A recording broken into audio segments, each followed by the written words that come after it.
नमस्कार फ्रेंड्स, मेरा नाम बबलू वर्मा पेपर हैकर में आपका स्वागत है। तो फ्रेंड्स स्टार्ट करने वाले हैं। आज का अपना सेशन रहेगा, ठीक है भाई, जिसमें हम क्या पढ़ते हैं आप कहोगे ये अपना रहेगा बीए 4 सेमेस्टर, जिसमें हम देख रहे थे ये सभी के लिए है, बीए बीएससी बीकॉम सभी के लिए, आपको पता ही है, ठीक है। जिसमें हम देखने वाले हैं किसके लिए, फिजिकल एजुकेशन और योगा हमारा चलता है।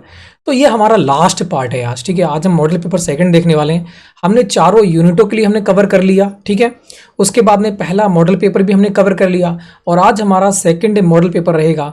उसके बाद में जो आपका फिजिकल एजुकेशन और योगा है वो आपका खत्म हो चुका होगा, ठीक है। तो आप क्या करेंगे, फिर इसको रिवाइज करते रहेंगे, बार बार जब टाइम मिले तो आप रिवाइज करें, खाली समय में इसको रिवाइज कर लें, ठीक है। क्योंकि जब आपका एग्जाम हो तो आपको कुछ ज़्यादा ही बेनिफिट देखने को मिले, ठीक है। और ज़्यादा से ज़्यादा पढ़ने की ही कोशिश करना, कि ऐसा नहीं कि सिर्फ यूनिट पढ़ लिया तो मॉडल पेपर नहीं पढ़ना है, मॉडल पढ़ लिया तो यूनिट नहीं पढ़ना है, सब कुछ पढ़ना है। क्योंकि ज़्यादा क्वेश्चन नहीं है, 700-800 क्वेश्चन है, 700-800 क्वेश्चन में से 100 क्वेश्चन आपको देखने को मिलने वाले हैं। तो कोई 10% का एक प्रकार से देखा जाए तो यहाँ पर 10% ही बस देखने को मिलता है, मतलब 100% में 10% आपको देखने को मिलेगा। अगर 90% नहीं भी आता है तब भी कोई दिक्कत नहीं है ना। तो आप समझ सकते हो बिल्कुल कम ही क्वेश्चन है। वैसे तो आप कंपटीशन करोगे तो उसमें हज़ारों लाखों क्वेश्चन याद करने होते हैं, तो आप समझ सकते हो बहुत कम लिमिट है, 700-800 क्वेश्चन है, उसमें से आपको 90-95 क्वेश्चन देखने को मिलते हैं, तो बहुत सारा बहुत कम है, ठीक है। तो आप क्या करें, इसको अच्छी प्रकार से पढ़कर ही जाएं एग्जाम में, जो कि अच्छी प्रकार से रैंक भी आए। तो स्टार्ट करते हैं अपने सेशन के लिए मॉडल पेपर नंबर सेकंड, ठीक है। मैं तो यही कहता हूँ ज़्यादा से ज़्यादा ही पढ़ें, कम पढ़ने की कोशिश ना करें, वरना फ्यूचर में पछताना ही पड़ेगा। अब बढ़ते हैं अपने, स्टार्ट करते हैं। पहला क्वेश्चन है कि शारीरिक शिक्षा का उद्देश्य क्या होता है, ठीक है। शारीरिक शिक्षा का उद्देश्य क्या होता है, शक्ति प्राप्त करना होता है क्या, बिल्कुल नहीं। बात करते हैं पेशीय शक्ति प्राप्त करना होता है, बिल्कुल नहीं। शारीरिक कौशल का विकास करना होता है, बिल्कुल सही। शरीर के कौशल, जो शरीर के अंदर जो कौशलिक क्षमता है उसका विकास करना है हमारी शारीरिक शिक्षा का अर्थ, ठीक है। मतलब शरीर को उस लायक बनाना है जो रोगों से दूर रखे, है ना, और मेंटलिटी हमारी तेज करे, ये हो जाता है इसका आंसर बिल्कुल सही। तो आंसर क्या रहेगा, ऑप्शन नंबर सा। अगली बात करते हैं, मनुष्य की पकड़ उसकी पहुंच से बड़ी होनी चाहिए, अन्यथा स्वर्ग किस लिए है। यह कथन किसका है भी, मनुष्य की जो पकड़ है वो किससे, आप कहोगे मनुष्य की पकड़ उसकी पहुंच से ज्यादा होनी चाहिए, वरना स्वर्ग तो है ही फिर, है ना। तो ये बात किसने कहा, ये बात कहा कौन कह रहा है, किससे, तो आप कहोगे व्रा से कर रहा है, अपने भाई से कह रहा है, तो ब्राउनिंग। इस प्रकार से हम इसको याद कर लेंगे, ठीक है। अगली बात करते हैं, यहां देखेंगे स्वास्थ्यवर्धक शिक्षाप्रद निदानात्मक एवं मनोरंजनात्मक ही शारीरिक शिक्षा के लक्ष्य हैं। ये कथन किसका है, ये आपको यहाँ पर बताना है।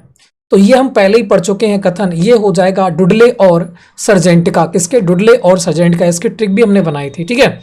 अगले बात करते हैं, आप यूनिट पढ़ेंगे सब कुछ कवर आएगा आपको, सब एक एक क्वेश्चन आपको याद हो जाएगा, ठीक है। आप यूनिट पढ़ें, क्योंकि यूनिट मैंने ट्रिक से पढ़ाई है, हर क्वेश्चन ट्रिक से बताया है। अगले बात करते हैं, J.R. शर्मन ने शारीरिक शिक्षा के कितने लक्ष्य बताए हैं, बताएंगे। जो J.R. शर्मन जो है, ठीक है, J.R. शर्मन जो हैं उन्होंने कितने बताए हैं, ये आपको बताना है। तो मैंने कहा था जब शर्म आएगी तो हाथ की उंगलियां होती हैं उनसे छुपा लेंगे, तो 5 उंगली हो जाएंगी, यहाँ पर 5 से हो जाएगा। अगले बात करते हैं, चार्ल्स ए बुचर ने शारीरिक शिक्षा के लक्ष्य कितने बताए हैं। तो चार्ल्स ए बुचर ने, है ना, शारीरिक शिक्षा के कितने लक्ष्य बताए हैं, ये बताना है। तो इसने भी कितने बताए हैं, 5 ही बताए हैं। कितने, 5 ही बताए हैं, ये बात आपको ध्यान रखना है। अगले बात करते हैं, शारीरिक शिक्षा का उद्देश्य उच्चतम डैश संगठित विकास करना है। क्या विकास करना है शारीरिक शिक्षा का, और जब मैंने समझाया भी था जब विकास आए तो ज्यादा पर फोकस देना, कि उपयुक्त सभी पर ज्यादा फोकस करना है। मतलब शारीरिक शिक्षा का भी हो जाएगा, सामाजिक का भी हो जाएगा, मानसिक का भी हो जाएगा। तो आंसर क्या हो जाएगा, उपयुक्त सभी हो जाएगा। और ये मैंने बहुत अच्छी प्रकार से पहले यूनिट में आपको बताया था। अगले बात करते हैं, सर्वप्रथम शारीरिक शिक्षा के लक्ष्यों को किसने बताया है। ये भी क्वेश्चन पढ़ चुके हैं कि लक्षण जो थे वो कौन कौन से होते हैं, ये बात किसने कही थी, किसने कही थी। तो आपको कि डुप्ले एवं एच सर्जेंट ने ही की थी, है ना, क्योंकि वो लक्ष्य बताता है कि ये लक्ष्य हैं, है ना। तो बात करते हैं किसके, आपको कि डुप्ले के, ठीक है। तो इस प्रकार से आपको ध्यान रखना है, ढूंढ ले, ठीक है, ढूंढ ले, मैंने कहा ना था, देखो लक्ष्य को ट्रिक बनाई थी हमने, ढूंढ ले। क्या ढूंढ ले, तो आपको कि शिक्षा के लक्ष्यों को ढूंढ ले, तो इस प्रकार से ढूंढ ले बना था, ठीक है। ये ट्रिक हमने बना भी थी और याद भी की थी। अगले बात करते हैं, ब्लूम एवं कैथोल और उसके साथियों ने अन्योन्याश्रित लक्ष्यों को कितने वर्गों में विभाजित किया है, बताएंगे। ब्लूम और कैथोल की बात कर रहा है। तो ब्लूम और कैथोल हमने ट्रिक बनाई थी, यहाँ से ला से निकाला था इस प्रकार से, और का से भी ऐसा ही निकलेगा। देखो यहाँ पर ऐसा निकालेंगे तो ये भी ला की तरह, ये भी ला की तरह, और ये बन गया 3 हमारा फिर, ठीक है, ये बन गया 3 की तरह। तो इस प्रकार से ट्रिक बनाई थी हमने। अगले बात करते हैं, मनोप्रेरक क्षेत्र के कितने उप क्षेत्र हैं। जो मनोप्रेरक क्षेत्र हैं उनके कितने उप क्षेत्र होते हैं ये बताना है। तो मन के 2 ही हो सकते हैं, ठीक, एक नेगेटिव एक पॉजिटिव, इस प्रकार से इसको याद कर लेंगे, है ना। अगले बात करते हैं, शारीरिक शिक्षा के महत्व को निम्नलिखित में से किन बिंदुओं द्वारा समझा जा सकता है। किन बिंदुओं को द्वारा हम शारीरिक शिक्षा को समझ सकते हैं। तो आपको कि पेशीय विकास के द्वारा, बिल्कुल पेशियों का विकास होगा तब भी हो जाएगा, सर्वांगीण विकास होगा तब भी हो जाएगा, मानसिक विकास होगा तब भी हो जाएगा, क्योंकि महत्व को समझने की बात कर रहा है। तो आंसर क्या हो जाएगा, उपयुक्त सभी हो जाएगा फिर, ठीक है। अगले बात करते हैं, व्यक्ति को निम्नलिखित रूप से कितनी बार शरीर की जांच करनी चाहिए। कितनी बार करनी चाहिए, तो 1 साल में 1 बार तो करनी ही चाहिए, है ना। 1 वर्ष में 1 बार क्या करनी चाहिए, शरीर की जांच करवानी चाहिए, बहुत जरूरी होती है। अगले बात करते हैं, निम्नलिखित में से कौन सी बीमारी गतिहीन जीवन शैली से संबंधित, मतलब गतिहीन जीवन शैली से संबंधित है, ये बताना है वो कौन सी है। हृदय रोग गतिहीन है, बिल्कुल है भी, है ना, जब होगा तो होता ही रहेगा, तो ये भी गतिहीन है, बिल्कुल सही बात है। बात करते हैं, कॉलन कैंसर भी हो जाएगा और आघात भी है, तो सारे के सारे क्या है, गतिहीन ही हो जाते हैं। अगले बात करते हैं, इनमें से किस बीमारी को साल्मोनेला टाइफी, वही बहुत कर रहा है, टाइफाइड की बात कर रहा है सीधे वो, है ना, ये इसका वायरस का नाम दे रखा है, तो साल्मोनेला टाइफी यहाँ पर बिल्कुल से हो जाएगा। वो सॉरी टाइफाइड जीवाणु से होता है, ठीक है। अगले बात करते हैं, सब्जियां किस प्रकार के कार्बोहाइड्रेट का अच्छा स्रोत होती हैं। जब हम सब्जियां खाते हैं वो किस प्रकार का अच्छा स्रोत नहीं होती, हमसे पूछ रखा है किसका स्रोत नहीं होती हैं। तो बताओ, ग्लूकोज का होती हैं, स्टार्च का होती हैं, शुगर का होती हैं, या फिर फाइबर का नहीं होती हैं। तो बताओ सब्जियों में क्या फाइबर होता है, पहले ये बताओ आप लोग। सब्जियों में, सभी सब्जियों में कदू कार्बोहाइड्रेट का अच्छा स्रोत नहीं होती, वो कार्बोहाइड्रेट की बात कर रहा है, हम फाइबर की नहीं करेंगे ना, वो कार्बोहाइड्रेट की बात कर रहा है, कार्बोहाइड्रेट का अच्छा स्रोत नहीं होती। तो कार्बोहाइड्रेट देखो, बात करते हैं, ग्लूकोज में कार्बोहाइड्रेट मिल जाएगा, स्टार्च मिल जाएगा, शुगर मिल जाएगा, मगर फाइबर में कार्बोहाइड्रेट नहीं होता है, ठीक है।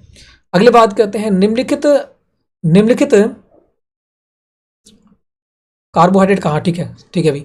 तो बात करते हैं, निम्नलिखित खाद्य पदार्थों की समान मात्रा में कौन सा भोजन सर्वाधिक कैल्शियम प्रदान कराता है। तो ये तो सिंपल है क्वेश्चन, दूध कराएगा सबसे ज्यादा कैल्शियम। अगली बात करते हैं, महिलाओं की राष्ट्रीय खेल चैंपियनशिप प्रथम बार कब आयोजित हुई थी। जो महिलाओं की राष्ट्रीय खेल चैंपियनशिप थी वो सबसे पहले कब आयोजित हुई थी, ये आपसे पूछ रखा है।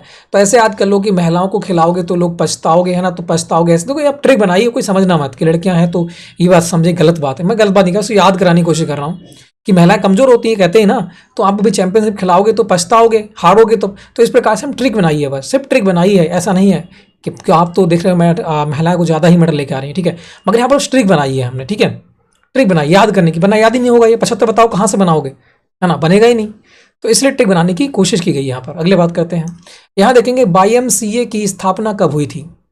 YMCA की स्थापना कब हुई थी बताना है। तो यहाँ पर जो 22 है, 22 से हमने 22 माना 20, ठीक है, 20 बनाया था, 22 से हमने 20 बनाया था, तो इस प्रकार से हमने याद किया था, ठीक है। अगले बात करते हैं, यहाँ देखेंगे सूर्य नमस्कार को किस काल में दैनिक जीवन पद्धति में शामिल किया गया है। सूर्य नमस्कार के लिए, सूर्य नमस्कार कब से है ये बताओ। जब हम सूर्य नमस्कार कहते हैं तो क्या है, सूर्य नमस्कार को किस काल के दैनिक जीवन पद्धति में शामिल किया गया, किसमें, क्या वैदिक काल में किया गया, महाकाव्य काल में किया गया, हिंदू काल या फिर मुगल काल, बताएंगे। तो इसका आंसर क्या जाएगा, हिंदू काल में। किसमें, हिंदू काल में इसको समर्पित किया गया था। और बात करें सूर्य नमस्कार के कितने अंग होते हैं, तो 12 अंग होते हैं, भी ध्यान रखना है, 12 प्रकार से किया जाता है। महाकाव्य काल की जो समय अवधि है वो कितनी है, महाकाव्य काल की समय अवधि कितनी है, बहुत इंपॉर्टेंट क्वेश्चन है। महाकाव्य काल, ठीक है, महाकाव्य काल की बात करें तो 500 ईस्वी होना चाहिए था, 500 ईस्वी तो यहाँ कहीं है नहीं भी, है ना, तो चलो 600 के चले जाएंगे, 600 ईस्वी से लेकर 320 ईस्वी के करीब में हो जाएगा, ठीक है, महाकाव्य काल। अगले बात करते हैं, सभ्यताओं का काल कहा जाता है, जो सभ्यताओं का काल है वो कहा जाता है, किसको कहा जाता है। आपको पढ़ा है हड़प्पा सभ्यता हो गई, कि ये सभ्यता हो गई, पाषाण सभ्यता हो गई, नव पाषाण सभ्यता हो गई, ये सारे के सारे प्राचीन काल हैं, है ना, ये आपने हिस्ट्री में पढ़ा होगा अच्छी प्रकार से। अगले बात करते हैं, खेलों का स्वर्ण युग कहा जाता है, किसको, खेलों का स्वर्ण युग किसे कहते हैं, बताएंगे सभी लोग। तो खेलों का जो स्वर्ण युग है वो किसे कहते हैं। देखो खेलों का युग आपको पता है, ये 776 ईस्वी की अगर हम बात करें, किसकी, ठीक है ना। अगर हम बात कर लेते हैं किसके, ये हमारे जो आधुनिक खेलों की बात कर रहे हैं हम, ठीक है, जो बात करते हैं जो प्राचीन खेल की बात कर रहे हैं हम, किसकी बात कर रहे हैं, प्राचीन ओलंपिक गेमों की बात कर रहे हैं, जो आपको 776 ईसा पूर्व में कहाँ पर आपको के यूनान के ओलंपिया में ये वाले हुए थे। कौन से, यूनान के ओलंपिया में हुए थे। और किसका सम्मान था आपको के, ज्यूस जी का सम्मान था। ज्यूस मतलब सूर्य देवता की बात यहाँ पर कर लेते हैं हम, ठीक है। तो ज्यूस किससे रिलेटेड है, तो सूर्य देवता से समझते थे, सूर्य देवता की पूजा करते थे वो लोग। और उन्हीं के सम्मान में ज्यूस में, कहाँ पर, ज्यूस देवता के सम्मान में ओलंपिक खेलों की शुरुआत की गई थी 776 AD में। कहाँ पर आपको के, यूनान के ओलंपिया में, ठीक है। तो ये बात यहाँ से निकल के आई। तो आपको के खेलों का सूर्य किसे कहते हैं, तो आपको के यूनान के समय को कहते हैं, यूनान के ओलंपिया में, है ना। यूनान के ओलंपिया में आपको देखने को मिलेंगे 1776 ईस्वी में सबसे पहले, है ना। ओलंपिक एडी कहते हैं इसको, एडी कह सकते हो, ठीक है। तो ये बात आपको ध्यान रखना है 776 AD में, ठीक है। अगले बढ़ते हैं, फिर अगली बात करते हैं। प्रसिद्ध खेल स्थान स्पार्टा है। जो प्रसिद्ध खेल स्थान स्पार्टा है वो कहाँ है, प्रसिद्ध खेल स्थान स्पार्टा जो है वो कहाँ पर है, तो आपको स्पार्टा जो है वो यूनान में है। कहाँ पर है, स्पार्टा जो है वो यूनान में है। याद करो, देखो मैंने अभी आपको बताया था कि यूनान के ओलंपिया में खेले गए थे 776 AD में, ठीक है। तो बस यहीं पर थोड़ा सा निकाल लेना है, जब यूनान को बात की है तो प्रसिद्ध खेल स्थान स्पार्टा कहाँ होगा, यूनान में ही हो जाएगा। तो इस प्रकार से इसको हिंट बना लेना है। अगले बात करते हैं, ओलंपिक खेल किस देवता की सुख खुश करने के लिए शुरू किए गए थे। तो मैंने आपको कहा था कि जो ओलंपिक खेल किस देवता के सुख के लिए, तो हमने कहा था ज्यूस। देखो यहाँ पर जीजस दे रखा है, यहाँ पर ज्यूस, यहाँ पर कभी जीएस भी दे या कभी ज्यूस दे तो बात एक ही होती है, कौन सी, चाहे ज्यूस दे चाहे जीजस दे, ठीक है। देखो जीजस अलग चीज है, ज्यूस अलग है। मैंने अभी ज्यूस कहा था कितने में, 776 AD में, है ना। 776 ईस्वी लगाओ आप, ठीक है। ईस्वी में ज्यूस के सम्मान में ओलंपिया, बात करते हैं यूनान के कंबोडिया में, ठीक है। तो इस प्रकार से आपको याद रखना है, ठीक है। चलो, यूनान के ओलंपिया में, सॉरी मैं भी कह रहा हूँ, यूनान के ओलंपिया में, है ना, यूनान के ओलंपिया में हुए थे। अगले बात करते हैं, यहाँ दे रखा है तुम्हारा ओलंपिक खेल कब शुरू हुए थे। तो मैंने अभी बताया था ओलंपिक खेल प्राचीन काल की बात कर रहा है, ध्यान रखना है यहाँ पर प्राचीन काल की बात कर रहा है। तो प्राचीन काल में कब स्टार्ट हुए थे, 776 ईसा पूर्व, इसे एडी ही कहेंगे, ठीक है, इसे एडी ही कहेंगे। 776 ईसा पूर्व में हुए थे, एडी कहेंगे, एडी इसके लिए, ठीक है। तो ओलंपिक, कौन सा ओलंपिक, ये ओलंपिक थे। और कौन से ओलंपिक थे ये भी ध्यान रखना है, प्राचीन ओलंपिक थे। कौन से थे, प्राचीन ओलंपिक थे, आधुनिक ओलंपिक नहीं थे, ये प्राचीन ओलंपिक की बात कर रहे हैं हम, ठीक है, 776 AD में। अगले बात कर लेते हैं, फिर यहां देखेंगे आधुनिक ओलंपिक और हुए कहां थे ये भी याद रखो, है ना। ये कहां हुए थे, ओलंपिया, ओलंपिक हुए थे। और ये कहां हुए थे, वो तो एथेंस में थे, यूनान के एथेंस में। ये हुए थे यूनान के कंबोडिया में। कहां पर, यूनान के कंबोडिया में, यूनान के कंबोडिया में, ठीक है। तो इतनी बात आपको ध्यान रखना है, ठीक है ना। चलो अगले बढ़ते हैं, फिर यहां देखेंगे आधुनिक ओलंपिक खेल कब शुरू हुए थे, तो वो हो जाएगा 776 AD में, ठीक है। अरे बॉस, चलो भी अगले बढ़ते हैं, फिर नेक्स्ट क्वेश्चन देखा है, सिंधु घाटी की सभ्यता के अवशेष में प्राप्त होते हैं। कहाँ से प्राप्त होते हैं ध्यान रखना है। देखो सिंधु घाटी सभ्यता हम बहुत पहले पढ़ चुके हैं। ये जो आपको एडी देखने को मिलेगी वो आपको कभी कभी तो क्या देगा, 3500 दे देगा, कभी कभी 3000 भी देगा, 3500 2500। वैसे आप सी कार्बन 40 की बात करते हो तो वहाँ पर आपको देखने को मिलेगा कि आपको 2500 से लेकर इधर आपको 1750 तक देखने को मिल जाती है। मगर यहाँ पर बात करते हैं सिंधु घाटी सभ्यता के अवशेषों से प्राप्त होता है। क्या प्राप्त होता है यहाँ पर, तो आपको पता है यहाँ पर स्विमिंग पूल प्राप्त होता है। क्या होता है, स्विमिंग पूल।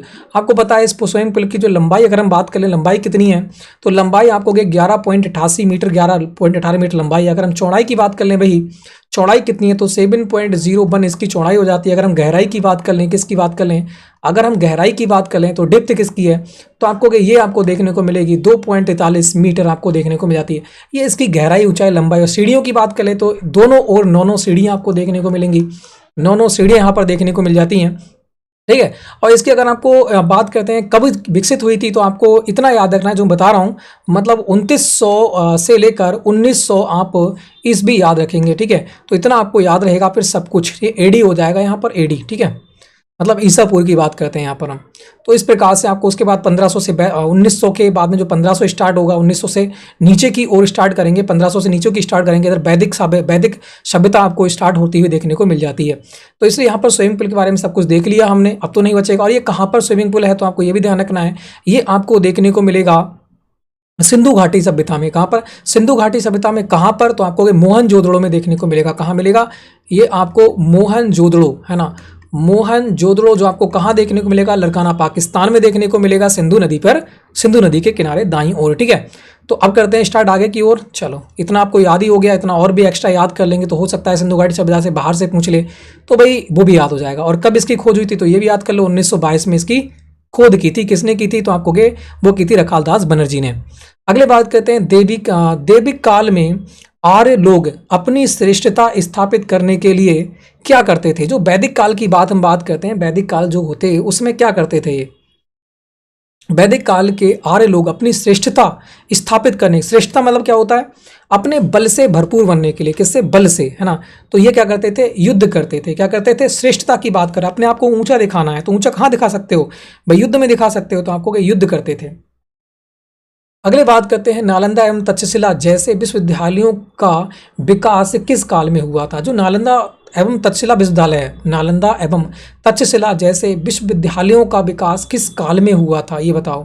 तो आपको कहोगे नालंदा विश्वविद्यालय जो आपको देखने को मिलेगा वो बिहार में आपको देखने को मिल जाता है। ठीक है, और इसकी जो नालंदा हो गया, तक्षशिला हो गया, ठीक है।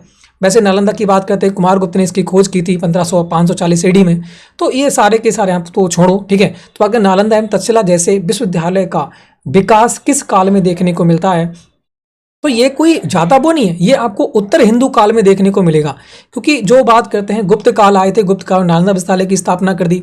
उसी प्रकार से जो विक्रम आते हैं, है ना, विक्रम करते हैं, तक्षशिला विद्यालय की स्थापना करते हैं।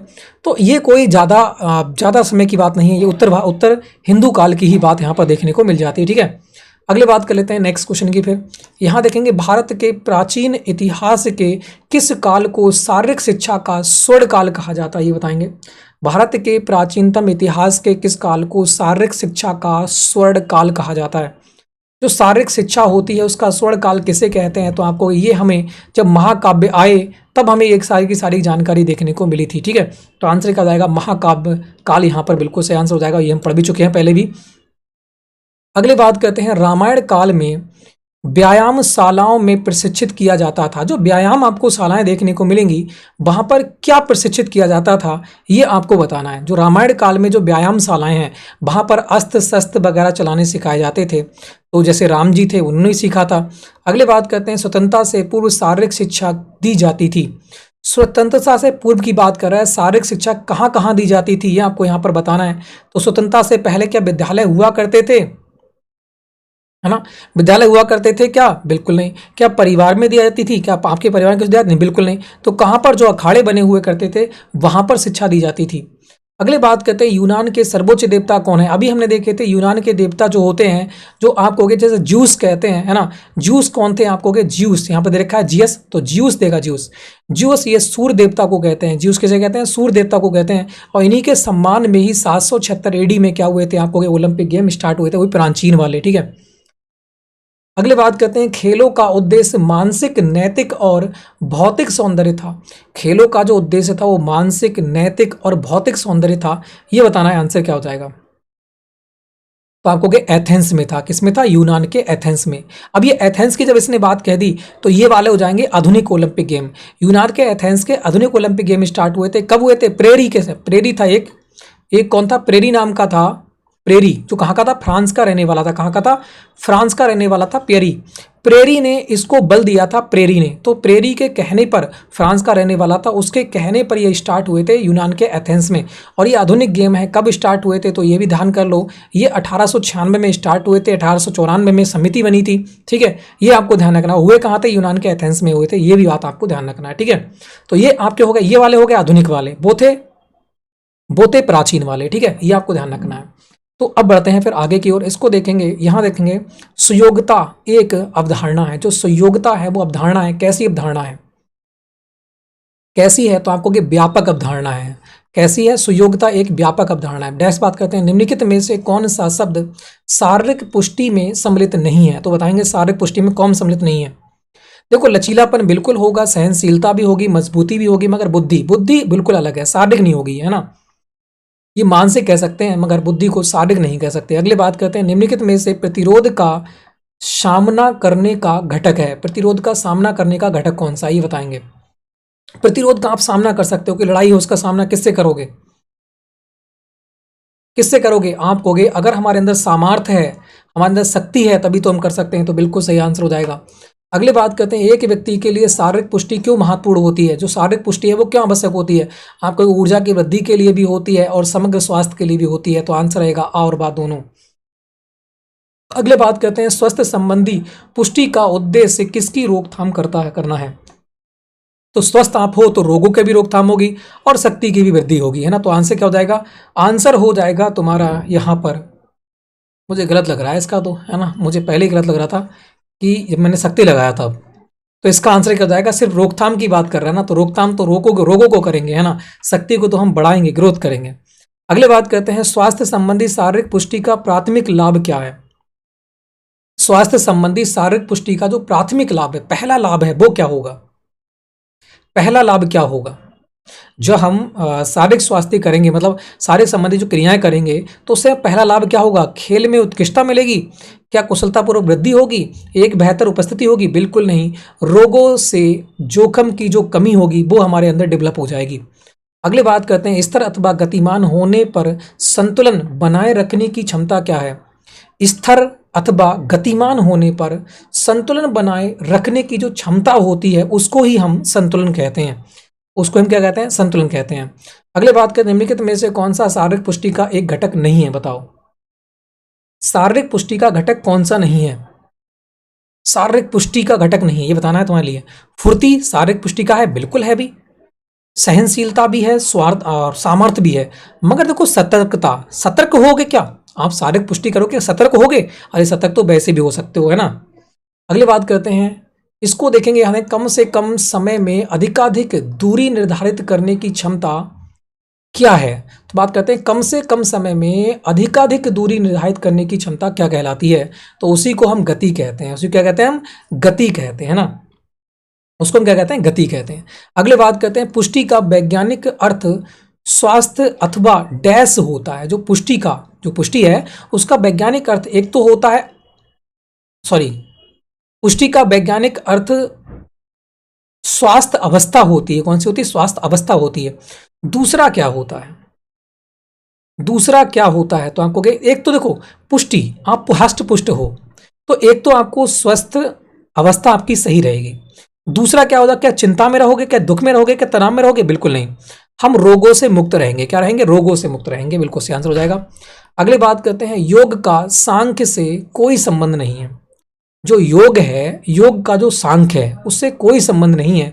ये बात गलत है, सही है, निर्धारित है, इनमें से कोई नहीं है? बताएंगे। योग का सांख्य से कोई संबंध नहीं है क्या? क्या योग जो है कुछ सांख्य दर्शन है, उससे कोई संबंध नहीं है क्या? अरे बिल्कुल है, योग तो सांख्य दर्शन के ही भाग हैं, है ना। तो आंसर क्या हो जाएगा? गलत बात है, ये फाल्स बात है, ठीक है। अगली बात करते हैं नेक्स्ट क्वेश्चन की ओर। यहां देखेंगे, अष्टांग योग का पहला चरण क्या कहलाता है? तो हमने पहला चरण पढ़ा था, पहला चरण होता है यम, दूसरा चरण होता है नियम, ठीक है। अगली बात करते हैं, राजयोग हमारे किसको नियंत्रित करने का योग है? जो राजयोग है, राजयोग हमारे किसको नियंत्रित करता है? राज, तो राजयोग किसको करेगा भाई? राजयोग की बात कर रहा है तो ये मन को करेगा। किसको करेगा? मन को करेगा। राज, मन, राज कहाँ होते हैं? मन में होते हैं। तो इस प्रकार से भी आप क्या कर सकते हो? इसको याद कर सकते हो। अगली बात करते हैं, निम्नलिखित में से कौन सा अष्टांग योग नहीं है? बताओ, अष्टांग योग कौन सा नहीं है? तो हमने आराम से पढ़े हैं, हमने प्राणायाम भी पढ़ा है, चौथा हो जाएगा। यम पढ़ा है, पहला हो जाएगा। नियम पढ़ा है, दूसरा हो जाएगा। धौती क्या है? धौती एक शुद्धि क्रिया है। क्या है? धौती एक शुद्धि क्रिया है। धौती जो है वो एक शुद्धि क्रिया है। नाक को साफ करते हैं ना, नाक फेफड़ों को साफ करते हैं तो धौती के द्वारा कर जाती है। नाक की नली जो है, नली में फंस जाता है कचड़ा, तो उसको भी क्या करते हैं? धौती के द्वारा साफ कर सकते हैं। तो ये धौती जो है वो क्या? शुद्धि क्रिया। अगली बात करते हैं, ये हम सब कुछ पढ़ चुके हैं। योग सूत्र किसके द्वारा लिखा गया है? योग सूत्र पता है, पतंजलि के द्वारा लिखा गया है ना। अगले बात करते हैं, मनुष्य के शरीर में कितने चक्र होते हैं? तो मैंने कहा था मनीष कितनी बार पैदा होता है? तो 7 बार होता है, 7 जन्म लेता है। तो वहां से हमने याद भी किया था इसके लिए। बात करते हैं, योग अभ्यास की मुख्य विशेषता क्या होती है? जो योग अभ्यास होता है, योग अभ्यास करते हैं, उसकी मुख्य विशेषता क्या होती है? योग अभ्यास में आपको क्या देखने को मिलता है? सामान्य श्वास देखने को मिलती है, केवल मुद्रा बनाए रहना होता है, या फिर जागरूकता पैदा करना होता है? तो योग अभ्यास का अर्थ होता है कि जागरूकता पैदा करना। क्या होता है? जागरूकता पैदा करना। अगली बात करते हैं, हमारी चेतना की कौन सी अवस्था गहरी नींद से मेल खाती है? जो हमारी चेतना है, जो हमारे अंदर चेतना जगती है ना, गहरी नींद से क्या खाएगी? तो आपको सुसुप्ति होगी। फिर तो क्या होगी? सुसुप्ति, सोने की बात होगी। अगली बात करते हैं, योग का अर्थ होता है। योग का अर्थ क्या होता है? बहुत अच्छा क्वेश्चन है, ध्यान से क्वेश्चन और बहुत ही आराम से सोच समझ के क्वेश्चन दें। वास्तविकता से पलायन होता है। वास्तविकता जो हम हैं उससे पलायन हो जाएंगे, मतलब खत्म, हमारे अंदर जो है वो चीज नहीं रहेगी। यह बात करते हैं, मात्र एक व्यायाम है ये, खुद को ऊपर उठाने की प्रक्रिया है ये। बिल्कुल सही, क्या है ये? खुद को उठाने की ये प्रक्रिया है। हमारा गलत क्यों हो गया? गलत हो गया इससे, अगर मात्र एक यहाँ पर मात्र की बात करिए, इससे भी गलत हो गया ये, तो इसलिए कहाँ जाएंगे हम? ऊपर जाएंगे, ऑप्शन नंबर सा की ओर। अगले बात करते हैं, अंतर्राष्ट्रीय योग दिवस 2021 का विषय क्या था? तो अब क्या करेंगे, 2021 का विषय पूछ रखा है इसने, है ना। जो तो लेटेस्ट बुक है, लेटेस्ट बुक में 2021 का कुछ छापेंगे ये लोग ही, है ना। 2022 का डालना चाहिए था इनके लिए। अंतर्राष्ट्रीय योग दिवस, ऐसा करेंगे, इसका कमेंट बॉक्स में डाल दूंगा 2022 का, 2022 का और 2023 का, ठीक है। इसके कमेंट बॉक्स में मैं आपको डाल दूंगा 2022 का और 2023 का ध्येय वाक्य, ठीक है, विषय इसका। तो वो आप क्या करेंगे, कमेंट बॉक्स में सर्च मार लेंगे, ठीक, कमेंट बॉक्स में देख लेंगे, वहां पर 2022 का 2023 का दोनों डाल दूंगा आपके लिए। बात करते हैं अंतर्राष्ट्रीय योग दिवस 2021 का विषय क्या है? 2021 का भी याद कर लो, है ना। 2021 का भी याद कर लो, दे रखा है तो क्या पता यही वो उठा के दे दे, है ना। तो आपको वो हो जाएगा कल्याण के लिए योग। कौन सा है? कल्याण के लिए योग। ये 2021 का है, ये भी ध्यान रखना है। 2021 का कौन सा है? कल्याण के लिए योग। अगली बात करते हैं, योग में किन शक्तियों का विकास किया जाता है? जो योग है उनमें किन शक्तियों का विकास किया जाता है? तो आपको शारीरिक और मानसिक दोनों का विकास किया जाता है। अगले बात करते हैं, स्थायी आसन कौन से होते हैं? जो स्थायी आसन होते हैं एक जगह रुक कर किए जाते हैं।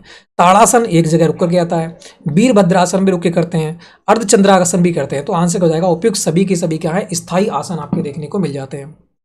अगले बात करते हैं, यहां देखेंगे आसन करने से शरीर में क्या होता है? बताएंगे, आसन करने से शरीर में क्या होता है? तो आप कहोगे आसन करने से थकान नहीं होती है, बिल्कुल सही बात है। तनाव नहीं होता है, बिल्कुल सही बात है। मानसिक समस्या नहीं होती है, बिल्कुल सही बात है। तो आंसर क्या रहेगा? उपयुक्त सभी हो जाए। अगले बात करते हैं, थायराइड ग्रंथि के लिए कौन सा आसन श्रेष्ठ होता है? मैंने कहा था थायराइड हिलाओ, है ना, हलासन भी याद किया था हमने इस प्रकार से, ये वाला। अगले बात करते हैं, शरीर की स्थिति के आधार पर आसन कितने प्रकार के होते हैं? ये हमने पढ़ा था। हमने एक सिद्धि आसन भी पढ़ा था कि सिद्धासन में कितने प्रकार होते हैं, तो उसी से हमने हिंट भी बनाई थी, 6 होते हैं, ठीक है। अगले बात करते हैं, आगे की तरफ झुकने वाला आसन कौन सा होता है? तो आपको कि उपविष्ट कोणासन और पश्चिमोत्तासन दोनों की दोनों होते हैं, ये हम पढ़ चुके हैं। अगले बात करते हैं, आसन का उद्देश्य। ये कम से कम 95% क्वेश्चन जो पढ़े हुए हैं 4 यूनिट में, वो सारे के सारे यहाँ पर देखने को मिल रहे हैं। अगली बात करते हैं, आसन का उद्देश्य क्या होता है, ये बताएंगे। तो पहले देखा है, शारीरिक और आध्यात्मिक कल्याण को बनाए रखना होता है, बिल्कुल सही है। शारीरिक मतलब शरीर को, आध्यात्मिक मतलब अपनी गुणवत्ता को, अपनी मेंटलिटी को, बिल्कुल सही है। शारीरिक और मानसिक समस्या से छुटकारा पाना होता है, बिल्कुल सही बात है। जो मानसिक प्रॉब्लमें हैं उनसे छुटकारा पाना होता है। तो आंसर क्या रहेगा? और बा दोनों हो जाएगा तुम्हारा, ठीक है। अगली बात करते हैं, नेक्स्ट क्वेश्चन।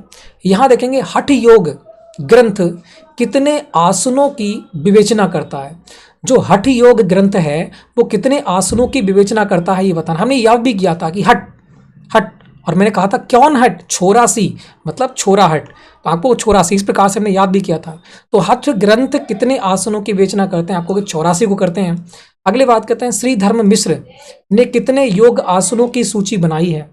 तो श्री धर्म मित्र जो हैं उन्होंने कितनी बनाई है? तो मैंने कहा था यहाँ से, ये अपने हमने नहीं पढ़ा है, ये नया क्वेश्चन आया है। तो मित्र से निकालेंगे ता, तो ता से 3 निकल जाएगा, तो 1300 आराम से याद हो जाएगा, ठीक है।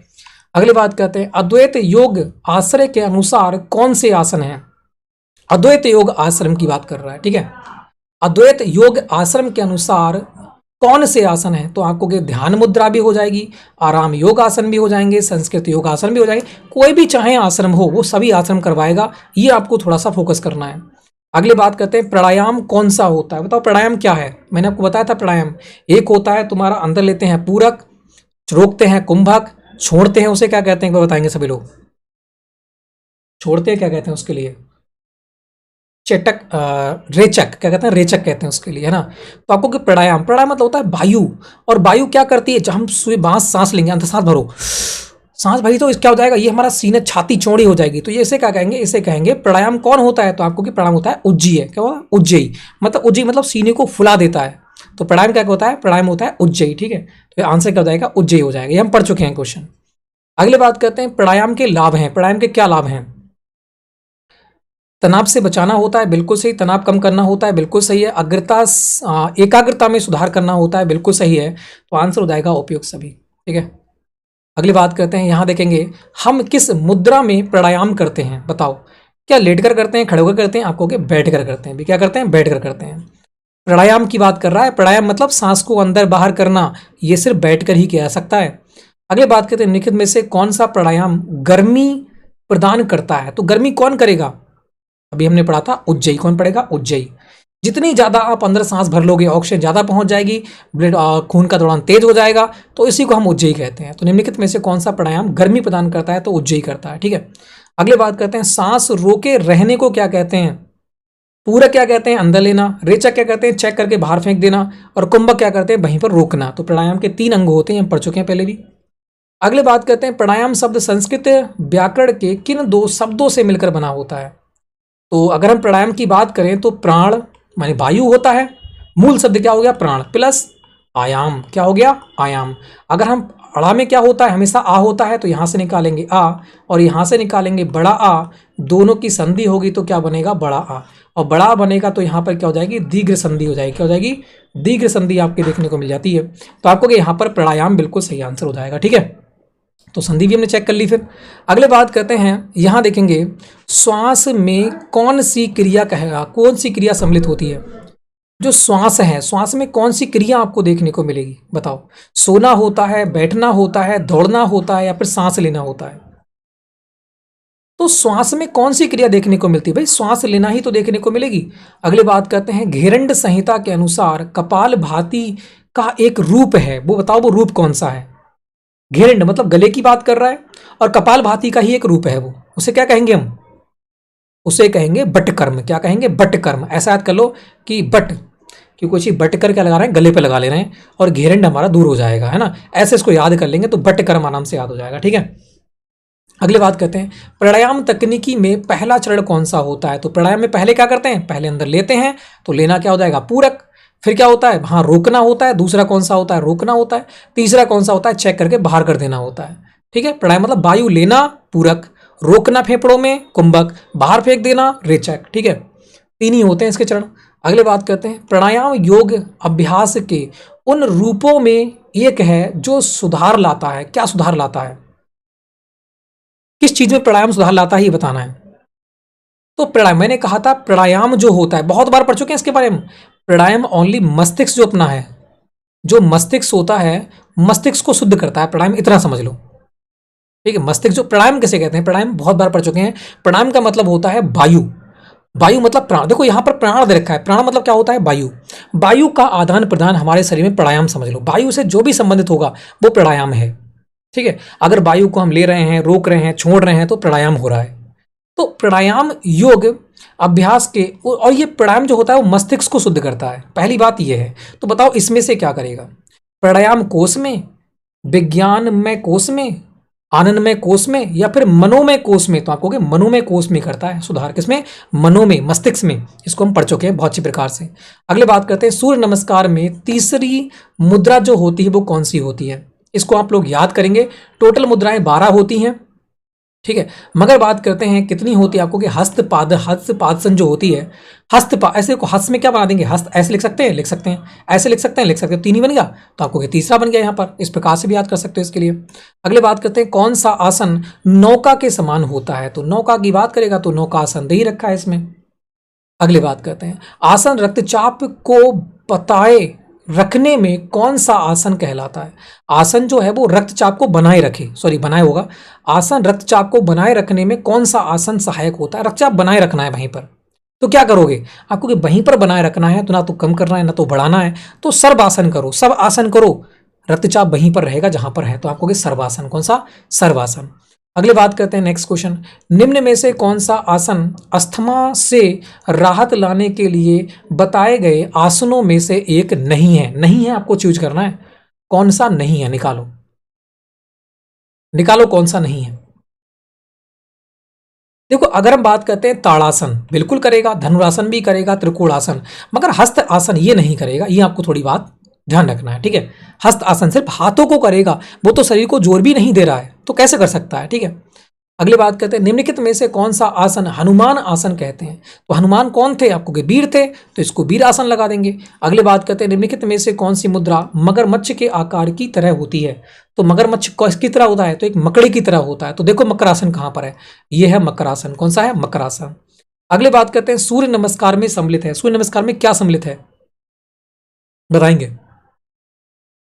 जो सूर्य नमस्कार है उसमें क्या सम्मिलित है, क्या श्वास जागरूकता सम्मिलित है, या बात करते हैं 12 मंत्र सम्मिलित हैं, क्या 12 मंत्र हैं, मंत्र नहीं है, क्रियाएं हैं वो, मंत्र नहीं कह सकते उनको, ये ध्यान रखना, उनको हम मंत्र नहीं कहेंगे, ठीक है, मंत्र थोड़ी है कि सूर्य नमस्कार मंत्र पढ़ दो, है ना, तो ये तो गलत बात हो जाएगी फिर, तो 12 मंत्र नहीं, वो 12 क्रियाएं हैं, 12 आसन हैं सूर्य नमस्कार के अंदर ही, ठीक है।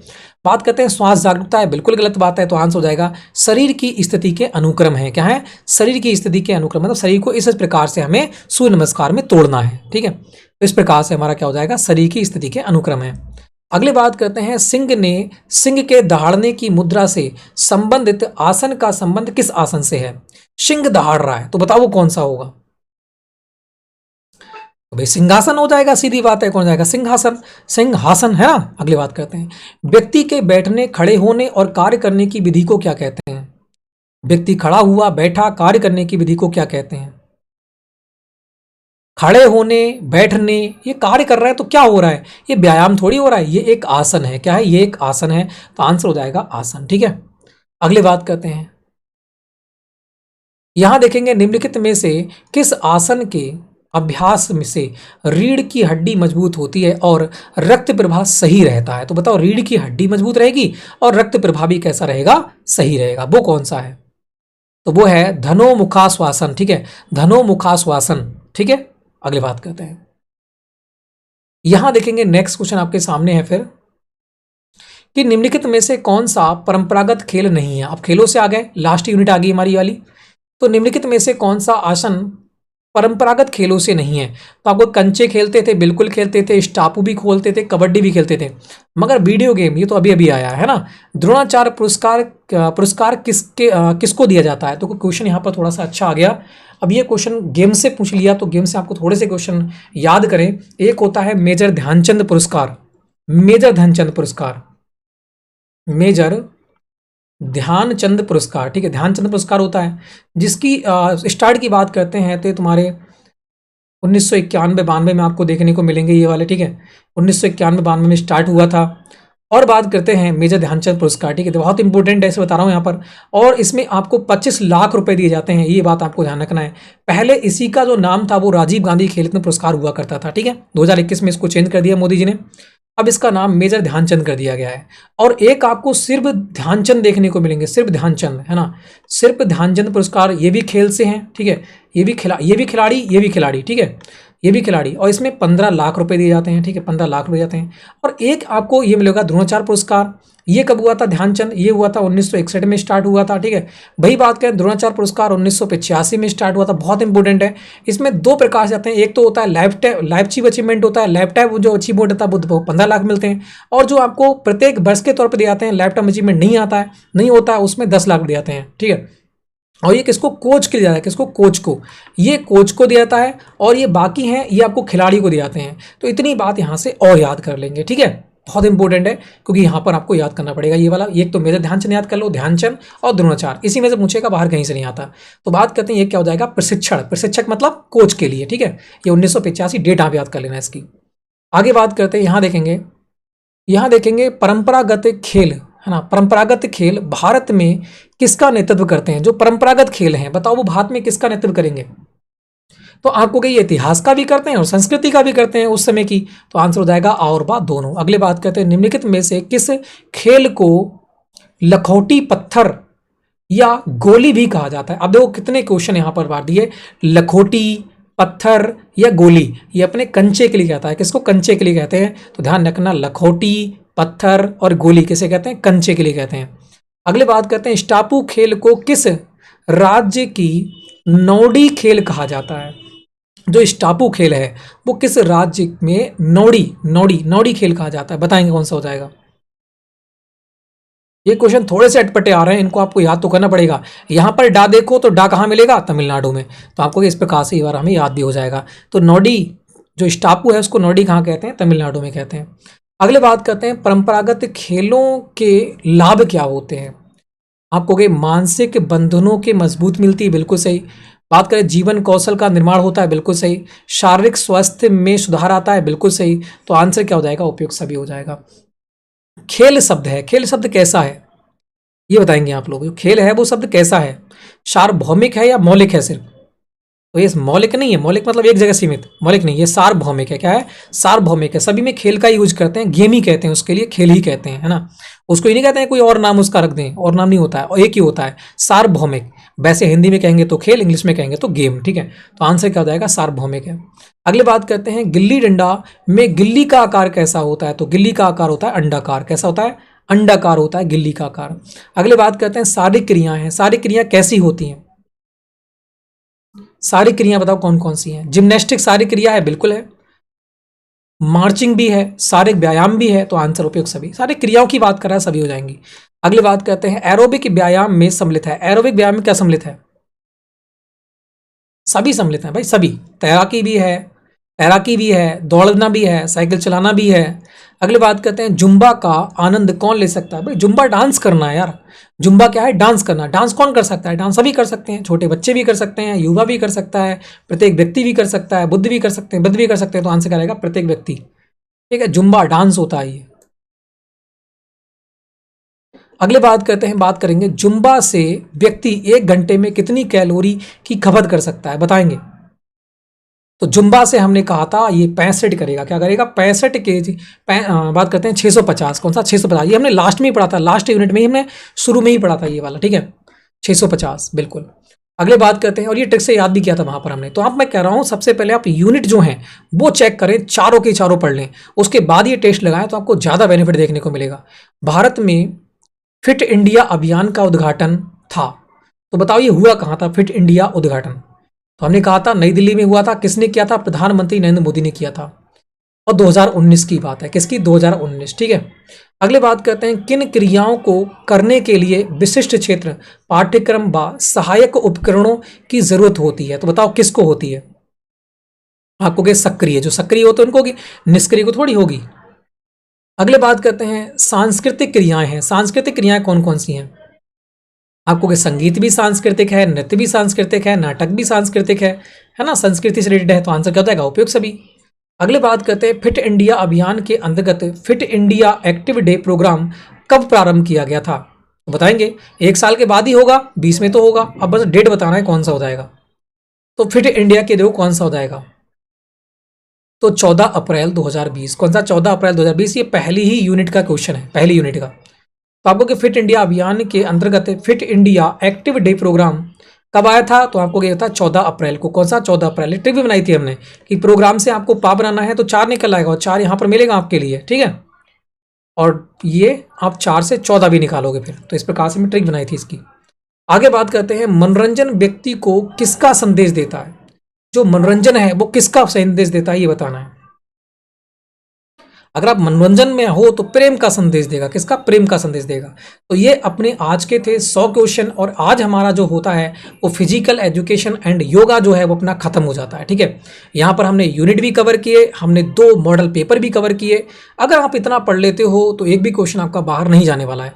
और मेरा मानना है मैंने पूरी की पूरी कोशिश की है, जितना हो सके उतनी मैंने ट्रिक देने की कोशिश की है, जो कि आप लोगों को कम याद करना पड़े, आप सिर्फ वीडियो के ही अंदर देख कर ही अपना 90% प्लस आप कवर कर सको, ठीक है। क्योंकि मैं 90+ ट्रिकें आपको दी हैं, ज़्यादा ही दी होंगी, और मतलब 95% पूरा की पूरा बुक एक प्रकार से 5% ही क्वेश्चनों के मैंने आंसर नहीं बताए होंगे जो ट्रिक से ना हों, बाकी सारे के सारे मैंने ट्रिक से ही कवर कराए हैं आपके लिए। ठीक है, तो मेहनत कुछ ज़्यादा इसमें हुई, ठीक, कोई बात नहीं, आपके लिए बेहतर मिला तो बहुत ही अच्छा होगा।